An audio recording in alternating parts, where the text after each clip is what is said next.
Welcome to Glorious Botafogo, your number one source of Botafogo news in English. Botafogo tied with Athletico Paranaense at the Unito Santos 1-1. Bastos scored the only goal for the Botafogo at the last play of the second half, really the last play of the entire match, where the entire Botafogo team was inside of Atletico's box.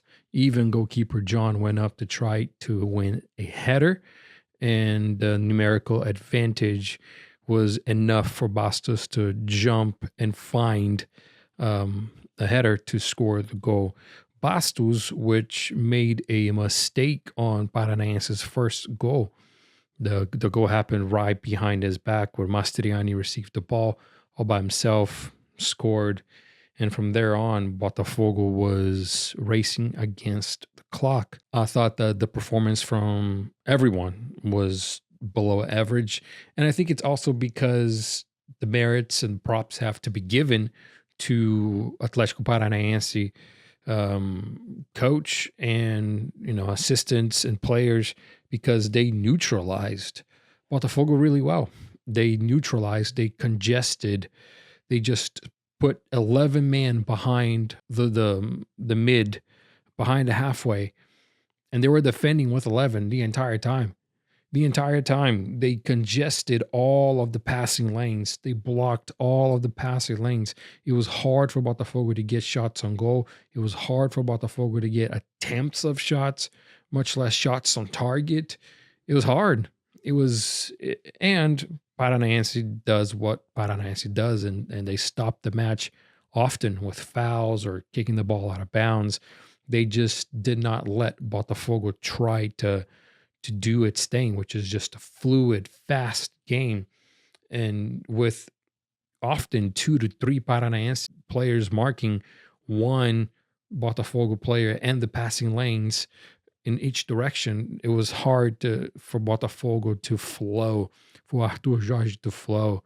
So he's going to have to figure out a different way to play when this is happening, because as the team to be watched, especially when you're sitting in first, when you're a title contender, the other teams are going to start to try to figure out what to do. And it seems like Cuca found out how to neutralize Arthur Jorge, and now other teams are going to be probably going to be studying the tape of this game to try to do the same, to try to neutralize Botafogo and do it in a similar fashion that Cuca and Paranaense did tonight at the Newton Santos. Chiquinho was once again not included in tonight's match, rightly so, but Marçal did return. Marçal was at the bench.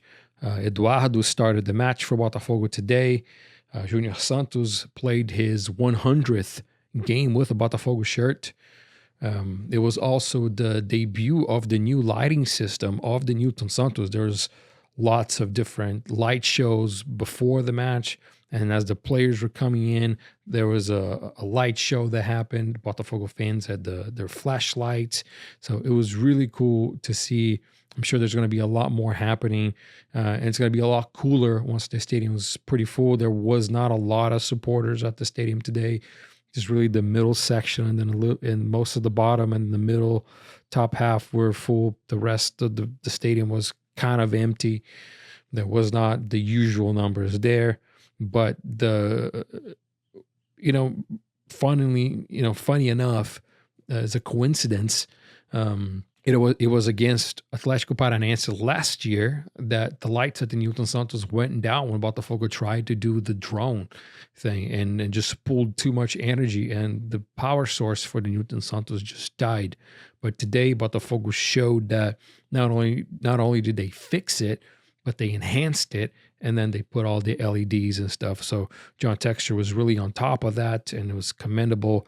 It was very nice to see, and I want to see what else can be done with those lights. Another new thing about the Newton Santos today was that the roof of the stadium went through renovations. They deep cleaned it, and Botafogo released a few pictures, and there's one going around that's side by side of what it used to look like and what it is today, and it's completely clean. I mean, you can tell, right? It's the same stadium. Nothing changed about the architecture, but man, it is so much wider. It just looks very, very clean. It looks very, very sharp. So kudos as well to Botafogo for cleaning that up and replacing everything that was broken.